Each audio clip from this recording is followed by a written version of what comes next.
China क्यों आगे गया पता है? उसने कभी भारत को दुश्मन माना ही नहीं। उसने कहा हमें लड़ना अमेरिका से, भारत को तो सलट लेंगे। और हमने कभी चाइना को दुश्मन नहीं माना। हम कहा पाकिस्तान तोरा मारेंगे, छोड़बो ना, तोरा मारेंगे, कपार फोड़ तो तोरा मार। हमारे यहाँ जिस तरह विकास की जगह विनाश हो रहा है, चाइना का डेवलपमेंट हो रहा है इतना ज्यादा, इतना विनाश हो रहा है, इसको सुधारेगा सब नहीं तो पता चलेगा कि नेपाल अपने परिचय कैसे देगा पता है? हम चाइना के पड़ोसी हैं। आने वाले समय में आप देखिएगा एशिया के देश अपना परिचय देंगे, हम चाइना के दोस्त हैं, एशिया वाले देश। ये हाल हो गया चाइना का। अमेरिका दो ही लोग से डरता, या तो भगवान से या तो चाइना से। पूरे पृथ्वी पर एकमात्र देश चाइना था, जितना ट्रम्प टैरिफ लगाते थे उतना वो भी लगाता था।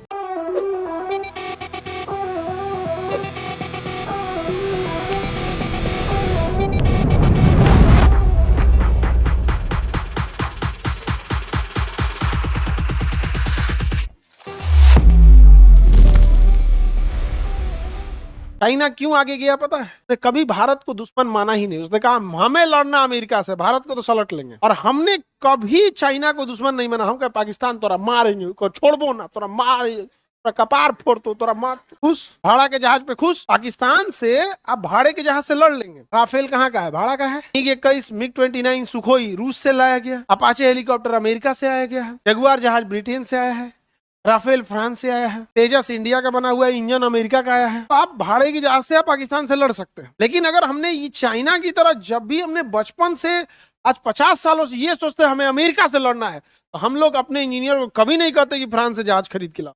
अमेरिका से लड़ना अपना बनाओ। चाइना के आगे बढ़ने का एक बड़ा कारण था कि उसने कभी भी भारत को अपना दुश्मन कहा। भारत को देख लेंगे हम, अमेरिका को। हमारे यहाँ जिस तरह विकास की जगह विनाश हो रहा है, चाइना का डेवलपमेंट हो रहा है इतना ज्यादा, इतना विनाश हो रहा है, इसको सुधारेगा सब नहीं तो पता चलेगा कि हो गया तो नेपाल ओपाल कहेगा सब की।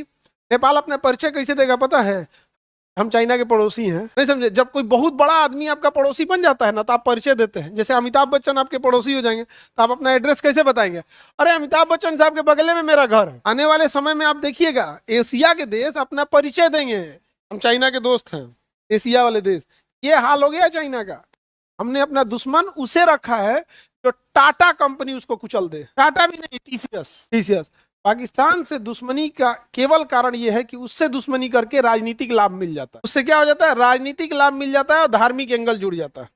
अमेरिका से टक्कर मान के या चाइना से लड़के ना आपको राजनीतिक लाभ मिलने वाला है ना धार्मिक लाभ मिलने वाला। ये गड़बड़ है।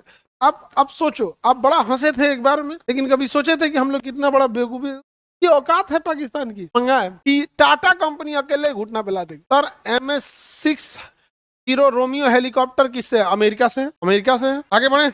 आज पूरी दुनिया से पूछ लीजिए अमेरिका किससे डरता है? चाइना से। क्या अमेरिका ने आपने कभी सुना पूरे पृथ्वी पर एकमात्र देश चाइना था, जितना ट्रम्प टैरिफ लगाते थे उतना वो भी लगाता था। पूरे पृथ्वी पर एकमात्र देश था। अमेरिका दो ही लोग से डरता, या तो भगवान से या तो चाइना से। रसिया उसे कोनो से नहीं डरता। साउथ कोरिया को तो ऐसे जिंदा छोड़ा है, अरे जी लेना, रातों रात उड़ा दे साउथ कोरिया को। इतना भी नहीं है वहां पे। साउथ कोरिया को ऐसे छोड़ दिया है, चल कूद ले थोड़ा सा, नहीं समझे? साउथ कोरिया को इसलिए जिंदा छोड़ा है, नॉर्थ कोरिया को इसलिए किया है जापान को डर दिखा सके, मेरे साथ रहना। साउथ कोरिया को डर दिखा सके, मेरे साथ रहना। आपको लगता है कि किम जोंग बहुत उड़ रहा है? एक कहावत कहा जाता है, अमेरिका से दुश्मनी करके भी आप जिंदा है तो समझिएगा कि आप अमेरिका के दुश्मन नहीं है। ये इंटरनेशनल रिलेशन में एक बहुत बड़ा कोटेशन है। आप अमेरिका से दुश्मनी करके भी जिंदा है, मतलब आप अमेरिका के दुश्मन नहीं है। South north Korea Kim Jong, America उसको जिंदा रखा है, जापान से पैसा ईटता है। पूरी जापान की सुरक्षा की जिम्मेदारी किसके पास है? अमेरिका के पास। साउथ कोरिया की जिम्मेदारी अमेरिका के पास, उनसे पैसा लेते रहता है, हथियार बेचता है, सारा चीज का फायदा है उसको। आगे बढ़े। एशिया में अमीरों का कैपिटल है शंघाई।